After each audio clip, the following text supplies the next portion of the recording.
Hello everyone, welcome back to my YouTube channel. तो चलिए start करते हैं आज की वीडियो में आपको नंबर्स के बारे में बताऊंगी। कौन से नंबर, बाकी जितने भी नंबर सिस्टम है आपके, रैशनल, इरेशनल, नेचुरल, होल, ये सब मैं आपको पहले एक्सप्लेन कर चुके हैं पहले की वीडियोस में। और भी कुछ इंपॉर्टेंट इन्फॉर्मेशन जिसमें बच्चे अक्सर कंफ्यूज होते हैं वो भी मैं डिटेल कर चुकी हूँ। तो आज हम पढ़ेंगे कौन से नंबर्स के बारे में, प्राइम नंबर, कंपोजिट नंबर और को प्राइम नंबर। आज हम इनके डिटेल में बारे में पढ़ेंगे। तो आई होप बच्चे इसमें बहुत कंफ्यूज रहते हैं, तो मैंने कहा आज इस पे वीडियो बना देते हैं। तो प्राइम नंबर्स क्या होते हैं? देखिए, प्राइम नंबर वो नंबर होते हैं, सिंपल लैंग्वेज में अगर हम इसे कहें तो ये किसी के टेबल में नहीं आते हैं, जो केवल वन की ही टेबल, मतलब वनजा ही जाते हैं। जैसे 2, अब जो क्या हो गया 2 1 जा 2, ठीक है। 3, अब 3 1 जा 3, तो 3 केवल अपनी ही टेबल में जाता है, ठीक है। और किसी की टेबल में ऐसा है ही नहीं जो जिसमें चाहिए।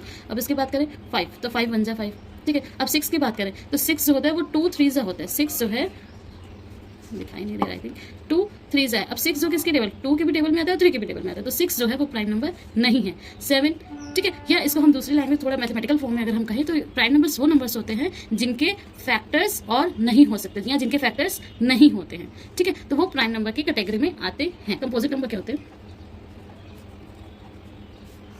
कंपोजिट नंबर वो नंबर्स होते हैं जिनके फैक्टर्स 2 से ज्यादा हो सकते हैं, ठीक है। जैसे अब 2 के तो नहीं होगा, कंपोजिट नंबर नहीं है, 3 भी नहीं है। अब 4 की बात करें, अब 4 किसकी टेबल में जाएगा? जैसे बात है 1 की टेबल में जाएगा, 2 की टेबल में जाएगा और 4 की टेबल जाएगा, ठीक है। तो ये कितने फैक्टर्स हो गए इसके? 3 2 से मोर देना, तो ये आपका कंपोजिट नंबर की कैटेगरी में आ जाएगा, ठीक है। 5 प्राइम नंबर है क्योंकि वो अपनी ही टेबल में जाता है। अब बात करते हैं 6 की। 6 जो है किसकी टेबल में चला जाएगा? 1 2 एंड 3, ठीक है ना। तो ये किस में आ जाएगा?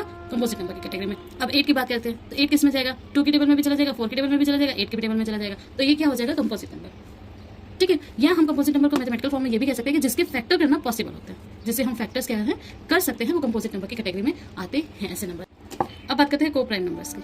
को प्राइम नंबर्स क्या नंबर्स होते हैं जिनके बीच में जो फैक्टर्स होते हैं 1 के अलावा और कोई भी फैक्टर ना हो, ठीक है। मतलब कॉमन फैक्टर क्या हो, दोनों के बीच में कोई भी कॉमन फैक्टर ना हो। जैसे अब 5 और 7 की बात करें, ठीक। और 5 के फैक्टर क्या हो गया? 5 × 1, और 7 के फैक्टर्स क्या हो गया? 7 × 1। तो 1 के अलावा इनके बीच में और कोई भी कॉमन फैक्टर नहीं होना चाहिए, वो को प्राइम नंबर्स होते हैं, ठीक है। अब इसको हम अगर मैथमेटिकल लैंग्वेज में कहें तो मैथमेटिकल लैंग्वेज में क्या होगा कि उनका एचसीएफ, जो भी आपको नंबर्स दिए गए हैं, उनका एचसीएफ अगर 1 आता है तो वो नंबर्स किस कैटेगरी में आएंगे? को प्राइम नंबर्स की कैटेगरी में आएंगे। Hope you like the information. Like, share and subscribe the channel. Thank you so much.